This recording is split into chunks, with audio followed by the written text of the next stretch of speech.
Hello and welcome to this video out of the Networking Basics 2 course. Let's get started with TCP, and that's the Transmission Control Protocol.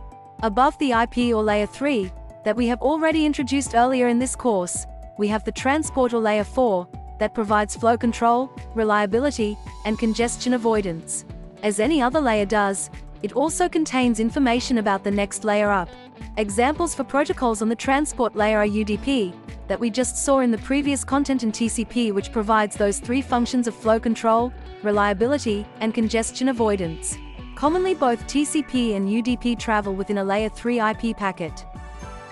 TCP transports any kind of data, like emails, a web page, pictures, encrypted files, or any other type of digital information. TCP makes sure that the data arrives at the destination, reliable and unchanged, and it informs the sender that the data has successfully arrived.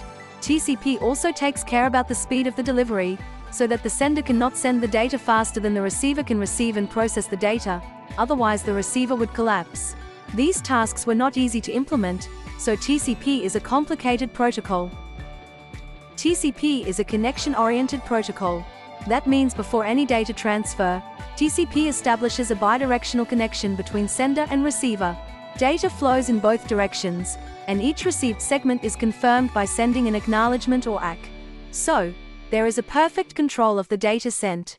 If no ACK arrives, TCP automatically transmits again the lost data. This connection establishment or setup uses a three-way handshake.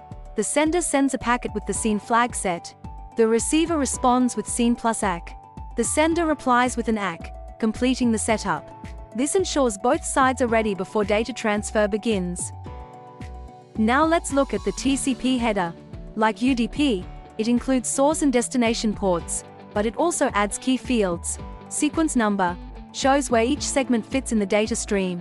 Acknowledgement number confirms what data has been received. Window size indicates how much data can be sent without waiting for an ACK. Checksum verifies data integrity. An urgent pointer, which is not used anymore.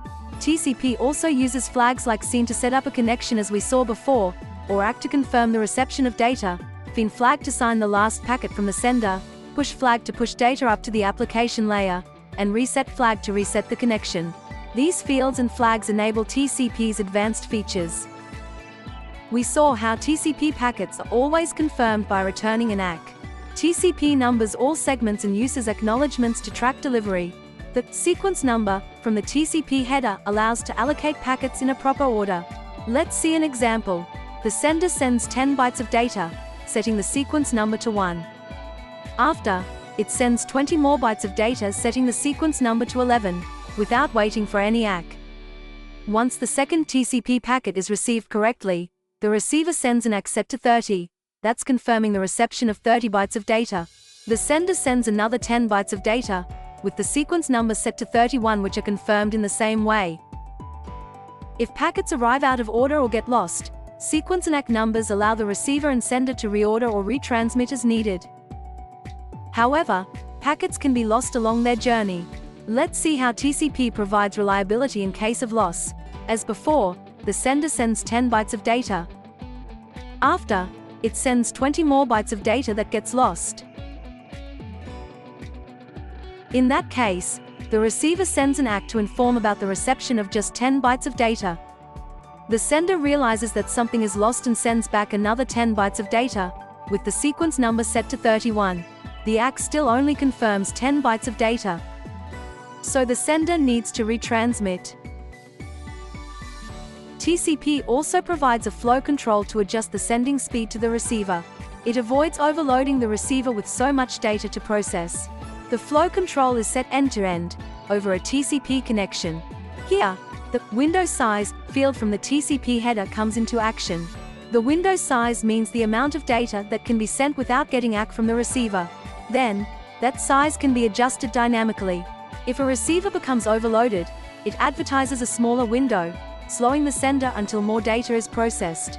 Originally limited to 64 kilobytes, modern TCP supports larger windows using scaling, RFC 7323. TCP prevents network overload using really complex congestion control algorithms. In contrast to the flow control, which was a receiver-to-sender mechanism. The goal of congestion control is not to send more data than the network is able to absorb. The algorithms for congestion control are slow start and congestion avoidance, that gradually increases the sending speed based on ACK rate. Fast retransmit, that quickly resends missing packets detected by duplicate ACKs. And the fast recovery, that resumes transmission smoothly after congestion. TCP is a reliable, connection-oriented transport protocol. It guarantees ordered delivery, adapts to network conditions, and uses acknowledgements to ensure every byte arrives safely. It's the foundation of most internet applications, like email, web browsing, and file transfer. Thanks again, and see you on next videos.